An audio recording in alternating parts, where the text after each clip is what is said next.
Certains moments te changent à jamais. Ils se glissent soudainement quand tu t'y attends le moins. Tu penses que tu es en contrôle, tu penses te connaître, mais ensuite une petite décision, un choix apparemment inoffensif change quelque chose en toi, et avant que tu ne t'en rendes compte, tu te retrouves au bord d'une ligne que tu n'avais jamais cru franchir. Il y a 2 ans depuis ce jour. Et j'y pense encore. Je repasse chaque détail, chaque regard, chaque mot prononcé et ceux qui ne l'ont pas été. Je me dis que j'ai fait ce qu'il fallait, que je suis partie avant qu'il ne soit trop tard. Mais si c'est vrai, alors pourquoi me sens-je encore coupable? Pourquoi me demande-je encore? Et si? Tout a commencé si innocemment. Un message, une simple invitation à un café, rien de spécial, rien de scandaleux. Mais en y repensant, j'aurais dû savoir. J'aurais dû voir les signes avant-coureurs, parce que rien de ce jour-là n'a été innocent. As-tu déjà eu un moment comme celui-ci? Un moment où tu as ressenti quelque chose se changer, une ligne qui s'estompe juste pendant une seconde, où tu t'es demandé qui tu étais, ta loyauté, tes principes, ton cœur. Si tu ne l'as pas eu, crois-moi, tu penses peut-être que tu ne succomberas jamais à la tentation. Mais laisse-moi dire quelque chose. La tentation ne vient pas avec un feu rouge. Elle arrive doucement, tendrement, comme une brise dans ton esprit. Elle vient déguisée en confort, en compréhension, en quelque chose que tu as tellement désiré que tu ne te rends même pas compte à quel point tu as faim de cela. La reconnaîtras-tu avant qu'il ne soit trop tard? Auras-tu la force de t'éloigner, ou te laisseras-tu, comme moi, la curiosité t'attirer un peu plus près? Peut-être que tu te dis que ce n'est qu'un café, quel mal cela pourrait-il y avoir? Je pensais la même chose. Mais laisse-moi te dire quelque chose que j'ai appris à la dure. La trahison ne commence pas par un baiser. Elle ne commence pas dans une chambre d'hôtel. Elle commence dans l'esprit, dans le cœur. Elle commence au moment où tu ressens une attirance pour quelqu'un qui ne t'appartient pas. Au moment où tu commences à te demander ce qu'il en serait si les choses étaient différentes. Je n'avais jamais prévu que cela arrive. Je ne l'avais jamais regardé de cette façon, jusqu'à ce que je le fasse, jusqu'à ce qu'il me fasse me sentir vue, jusqu'à ce que je commence à rire trop facilement, à soutenir son regard trop longtemps, jusqu'à ce que je réalise que j'aimais comment cela me faisait me sentir. Et c'est alors que j'ai su que j'étais en danger. J'aimerais te ramener au début, au moment où le mari de ma meilleure amie m'a envoyé ce message. Au moment où j'ai dit oui, sans savoir que c'était le premier pas vers quelque chose que je regretterais pour toujours. Et avant de te dire plus, fais-moi une faveur, abonne-toi à Shocking Infidelity Saga, car ce n'est que le début, et crois-moi, tu ne veux pas manquer ce qui va suivre. Et pendant que tu y es, dis-moi dans les commentaires, as-tu déjà été dans une situation comme celle-ci? As-tu déjà ressenti une connexion avec quelqu'un avec qui tu ne devrais pas? Si oui, sois honnête. Que as-tu fait? Parce que parfois, les plus grandes trahisons ne se produisent pas devant nous, mais dans les espaces silencieux, dans les moments qui semblent petits jusqu'à ce qu'ils ne le soient plus. Pour comprendre comment tout a commencé, tu dois me comprendre. La version de moi avant ce jour-là, la version de moi qui était fatiguée, qui était seule, mais ne savait pas à quel point elle l'était jusqu'à ce que quelqu'un d'autre me fasse me sentir vue. Mon nom n'a pas d'importance. Tu peux m'appeler Emily. J'étais une femme, une mère, une femme qui faisait tout ce qu'elle devait faire. Le genre de femme qui mettait les autres en premier, qui veillait à ce que le dîner soit servi, que les enfants soient pris en charge, que la maison soit en ordre. Et quelque part, dans ce parcours, j'avais oublié de me retrouver. C'était pas quelque chose de dramatique. Mon mari et moi ne nous disputions pas, il n'y avait pas de grande trahison, juste de la distance. Il était toujours occupé, toujours avec son travail, ses emails, son téléphone collé à la main, et quand il me regardait, ce n'était plus pareil. Il ne me regardait plus comme un homme qui désire une femme. Il me regardait comme un objet familier, attendu, ignoré. Je me suis dit que c'était normal, que c'est ainsi qu'est le mariage, après de nombreuses années, que la passion disparaît, que l'amour se transforme en quelque chose de plus calme, plus stable. Mais la stabilité peut se sentir comme un étouffement quand tu as faim de quelque chose de plus. Et puis est arrivée Sophie, ma meilleure amie, la seule qui me faisait sentir que j'étais encore vivante. On s'est rencontrés à l'université et nous sommes restés proches, même quand la vie nous a emmenés dans des directions différentes. Elle était le genre de femme qui avait tout sous contrôle, belle sans effort, confiante et mariée à Marc, son mari. Marc, le mari de Sophie, un homme que je connaissais depuis des années, mais que je n'avais jamais remarqué. Pas de la façon dont ça compte, pas avant cette nuit-là. C'était un vendredi soir, un petit dîner chez eux, quelque chose qu'on faisait de temps en temps. Les enfants étaient dans la pièce d'à côté, riaient et jouaient, tandis que les adultes étaient à table, buvant du vin, parlant de tout et de rien.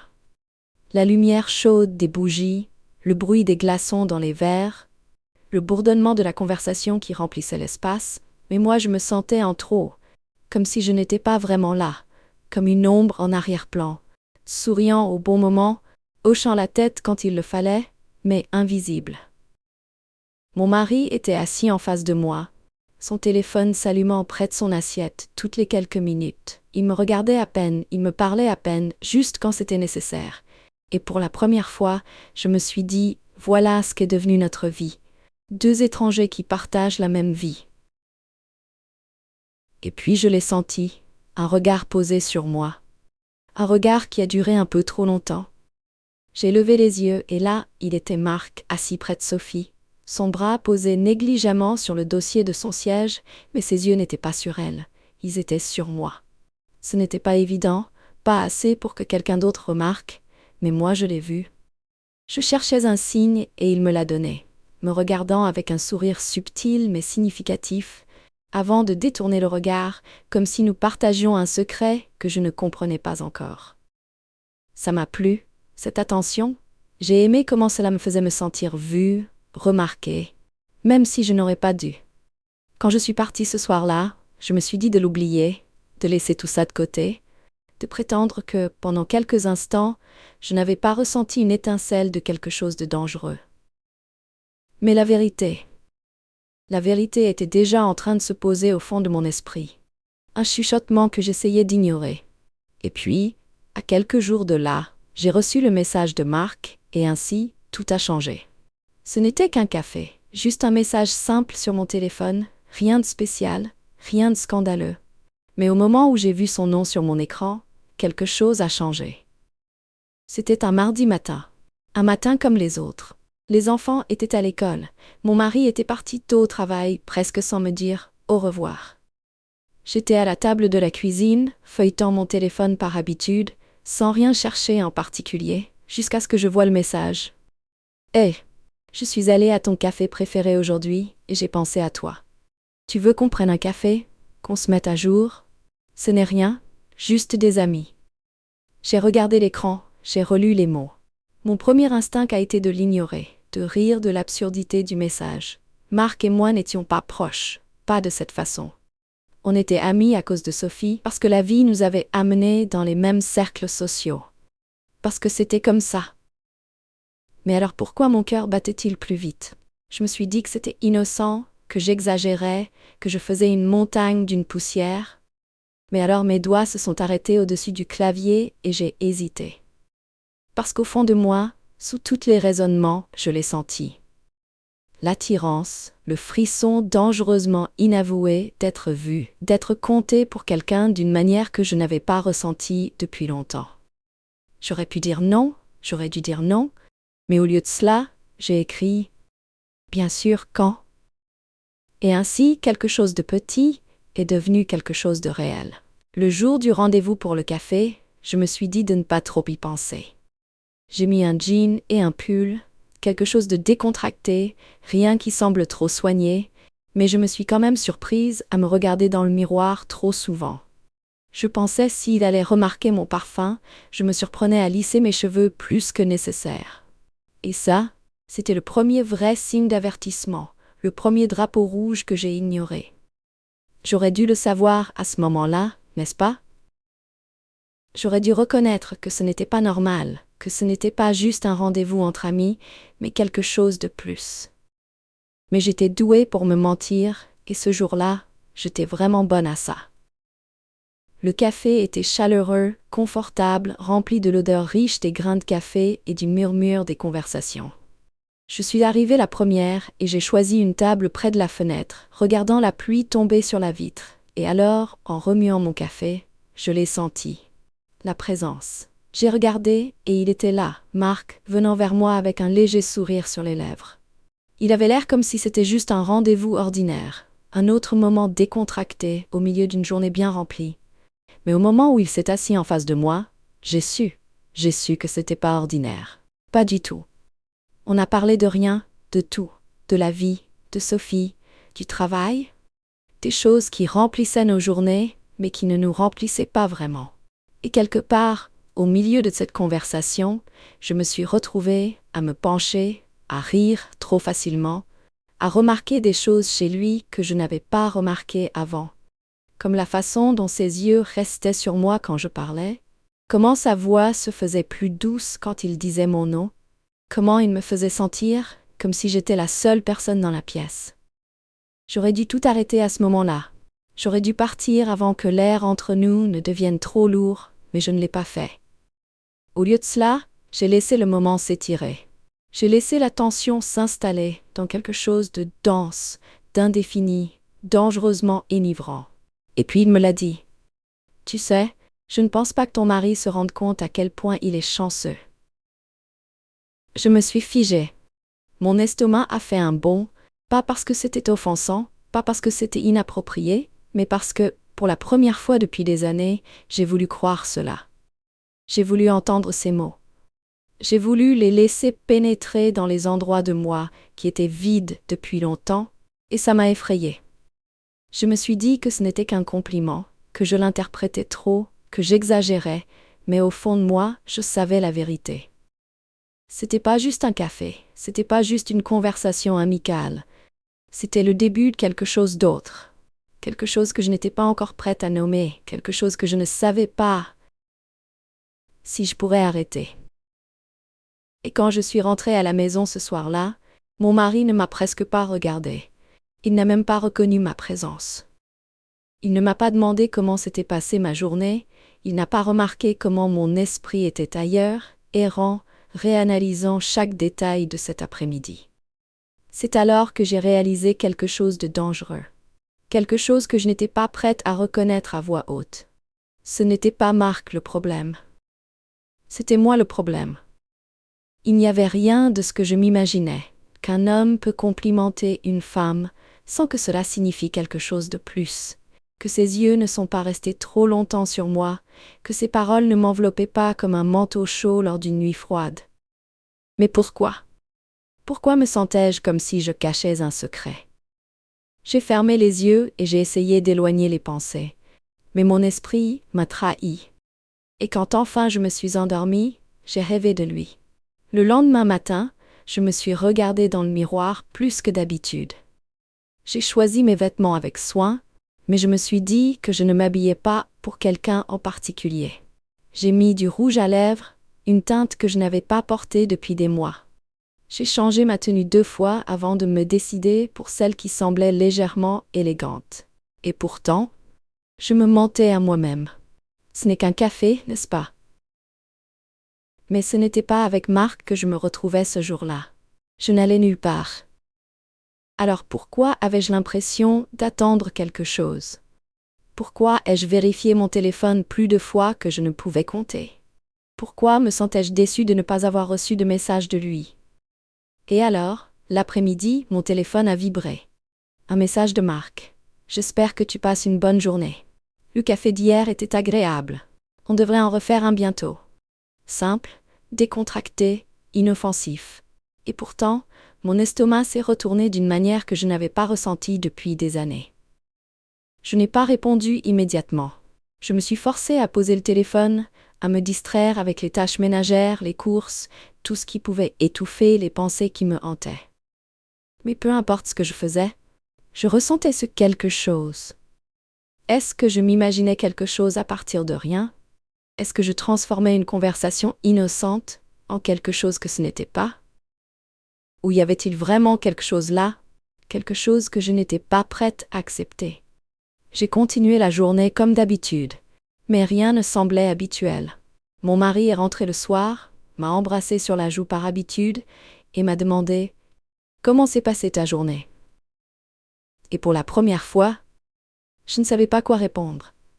Comment dire à quelqu'un que tu as pensé à un autre homme? Comment expliquer que les mots de quelqu'un d'autre, l'attention de quelqu'un d'autre, t'ont fait sentir plus vivante que tu ne l'avais été depuis des années? Comment dire cela sans briser quelque chose que tu n'es pas sûr de pouvoir réparer? Tu ne dis rien. Alors j'ai souri, j'ai dit que tout allait bien, et j'ai fait semblant que tout était normal. Dans les jours qui ont suivi, les messages ont continué. Pas tous les jours, pas trop nombreux, juste assez pour me faire me demander, juste assez pour me faire sentir mon souffle se couper chaque fois que je voyais son nom à l'écran. Il était attentionné, toujours léger, amical, mais sous ses mots, il y avait des couches subtiles, de petits indices, des moments qui semblaient signifier plus et que je ressentais. Puis, un après-midi, après avoir répondu à un message, je me suis retrouvée en train de sourire. Pas un petit sourire, pas un sourire absent ou poli, mais un sourire réel, un sourire secret. Et alors, j'ai su. C'était pas inoffensif. Ce n'était pas rien. C'était quelque chose de dangereux, quelque chose que je n'étais pas sûre de vouloir arrêter. J'avais un choix. J'aurais pu tout arrêter là, ne plus répondre, poser des limites, me dire que cela n'aboutirait à rien de bon. Mais je ne l'ai pas fait. Au lieu de cela, j'ai laissé tout continuer. J'ai laissé tout grandir, et à chaque message, chaque regard, chaque interaction, je sentais que je m'enfonçais dans quelque chose que je savais que je n'avais pas le droit de faire. Mais la vérité, c'est que quand on a tellement faim de quelque chose, on ne se soucie pas si ce qui nous nourrit est interdit. Ce café est devenu une routine dangereuse. Ça a commencé petit, décontracté, inoffensif en apparence. Une rencontre rapide ici et là. Un message de temps en temps. Mais la routine a tendance à devenir plus, et bientôt, ce n'était plus juste du café. C'était lui. La prochaine fois que nous nous sommes rencontrés, je n'ai pas hésité, je n'ai pas posé de questions. Je me suis dit que c'était bien juste deux amis, juste du café. Mais je savais, profondément en moi, je savais que je m'engageais dans quelque chose que je ne pourrais peut-être pas quitter. Nous sommes restés dans le même café, au même coin, avec les mêmes tasses de café, mais quelque chose était différent. L'air entre nous semblait plus lourd, plein de quelque chose d'indéfini. Et puis il a parlé. Sophie et moi ne sommes pas aussi heureux que ça en a l'air. Mon estomac s'est serré, j'ai respiré un peu plus fort. Ce n'était pas ce qu'il avait dit, c'était comment il l'avait dit. Sa voix était plus basse, plus douce, comme s'il révélait un côté de lui qu'il n'avait jamais montré avant. C'est toujours compliqué, a-t-il continué, en mélangeant son café sans vraiment le regarder. Les gens pensent qu'on a tout, mais la vérité, c'est que parfois on a juste une routine. J'aurais dû dire quelque chose de sûr. J'aurais dû acquiescer poliment, changer de sujet, créer de la distance. Mais au lieu de cela, je me suis entendu dire « Je sais exactement ce que tu veux dire ». Et ainsi, on ne parlait plus de café. On n'était plus juste deux amis qui se retrouvaient. Nous étions deux personnes qui avouaient quelque chose qu'on n'aurait pas dû avouer. Deux personnes qui se tenaient sur le bord de quelque chose que l'on n'était pas prêt à nommer. Quand j'ai vu son nom sur mon téléphone, c'était devenu plus facile de me tenir face à lui et de prétendre que la distance entre nous ne se réduisait pas. Plus facile de laisser les conversations aller dans des endroits où elles n'auraient pas dû aller. Nous avons parlé de tout. De nos mariages, de nos versions de nous-mêmes qui semblaient disparaître, des gens que nous étions avant que la vie ne nous mette des obstacles. Et quelque part en chemin, nous avons commencé à parler de nous. « T'es-tu déjà demandé ?» m'a-t-il demandé un après-midi, sa voix attentive, mesurée. « Et si ?» ai-je dit, bien que je connaissais déjà la réponse. Il m'a regardé dans les yeux, le coin de ses lèvres se courbant juste un peu. Et si les choses avaient été différentes? J'aurais dû l'arrêter, j'aurais dû tracer une ligne, mais au lieu de cela, j'ai laissé les mots s'installer entre nous, les laissant pénétrer dans mes parties qui étaient affamées d'attention, d'affection, de quelque chose de plus. Je me suis dit que nous parlions simplement, que nous nous libérions, que nous trouvions du réconfort dans la compagnie de l'autre. Mais tard dans la nuit, quand je m'étendais dans mon lit près de mon mari, je ne pouvais pas arrêter les pensées sur les paroles de Marc. Je ne pouvais pas arrêter la répétition de la façon dont sa voix devenait plus douce quand il me parlait. Je ne pouvais pas arrêter la question « et si ?» Et c'est là que j'ai réalisé que j'étais dans l'embarras. Puis est venu ce moment, le moment où tout a changé. C'était une soirée pluvieuse, typique, qui te surprend. Le ciel était clair lorsque nous nous sommes rencontrés pour un café. Juste une rencontre, juste une heure volée dans les coins de nos vies auxquels nous ne voulions pas penser. Mais avant que je parte, les nuages s'étaient épaissis, noirs et menaçants, et la pluie est tombée en torrent, brusque et impitoyable. J'ai resserré mon manteau autour de moi, riant de la pluie, de la façon dont l'eau coulait à travers mes manches en quelques secondes. On aurait dû vérifier la météo, ai-je dit, mais ma voix était différente, plus légère, plus libre, comme une version de moi que j'avais oubliée depuis longtemps. Marc a attrapé ma main rapidement, instinctivement, sans réfléchir, et m'a tiré sous le porche d'une librairie fermée, nous abritant de la pluie. Ses doigts brûlaient sur ma peau, même à travers le tissu de la manche. Il ne m'a pas laissé partir tout de suite, et je ne l'ai pas fait non plus. Le monde autour de nous se dissolvait. Les réverbères brillant sur le bitume humide, le vrombissement des voitures au loin, le murmure vague des étrangers se précipitant avec leurs parapluies. Mais à ce moment-là, rien de tout cela ne comptait plus. Nous n'étions que nous, que la tempête dehors et ce refuge entre nous. Il m'a regardé, pas un regard furtif, pas un regard accidentel, mais un regard comme s'il avait vu quelque chose que même moi je ne savais pas avoir, quelque chose qui devait être vu. Et pour la première fois depuis des années, quelqu'un m'a regardé comme si j'étais désirée. J'aurais dû me retirer, j'aurais dû créer de la distance, j'aurais dû dire quelque chose de sûr, quelque chose de sans importance pour briser la tension. Mais je ne l'ai pas fait. Au lieu de cela, je suis restée là, la pluie dégoulinant de mes cheveux, ma respiration irrégulière, mon cœur battant trop fort dans mes oreilles. Et puis, lentement, si lentement que je n'ai presque pas compris ce qui se passait, il s'est rapproché de moi. À quelques centimètres maintenant, la distance entre nous disparaissait, s'évaporant comme si la chaleur de son souffle la faisait fondre. Sa main s'est levée, hésitante au début, comme s'il avait aussi peur de franchir une ligne que nous ne pourrions effacer.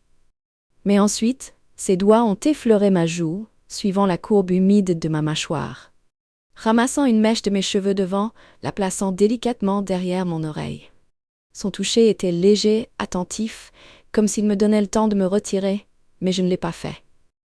J'ai ressenti ce nous, ce moment avant le moment, ce silence infini avant un choix irréversible. Ses yeux se sont posés sur mes lèvres, juste une seconde, juste assez pour que je sache que si je restais immobile, si je me penchais ne serait-ce qu'un peu, cela se produirait. Nous franchirions la ligne autour de laquelle nous avions dansé ces dernières semaines, prétendant qu'elle n'était pas là, et il n'y aurait plus de retour en arrière. Mais alors, quelque chose en moi a craqué. Je ne sais pas si c'était de la culpabilité ou de la peur. Peut-être était-ce la voix de mon mari dans ma tête. Peut-être l'image du visage de Sophie, la façon dont elle regardait toujours Marc, avec confiance, avec certitude.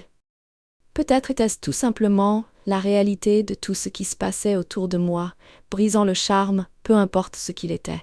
Quoi qu'il en soit, j'ai bougé, pas en avant, pas vers lui, mais en arrière. J'ai fait un pas en arrière, juste assez pour briser le moment. Marc s'est arrêté. Ses mains étaient encore levées, son visage impassible, mais ses yeux disaient tout. Surprise, regret, peut-être même soulagement. Parce que peut-être, comme moi, il savait que si je n'avais pas fait ce pas en arrière, nous nous serions perdus tous les deux. Une respiration, juste une, et alors j'ai murmuré la seule chose que j'ai réussi à dire. Je dois partir. Il ne m'a pas arrêté. Il n'a rien dit. Et moi non plus, je n'ai rien dit en me retournant et en partant. La pluie me trempait, mon cœur battait dans mes oreilles, tout mon monde semblait tourner sur un axe que je ne reconnaissais plus. J'avais presque franchi cette ligne. Presque.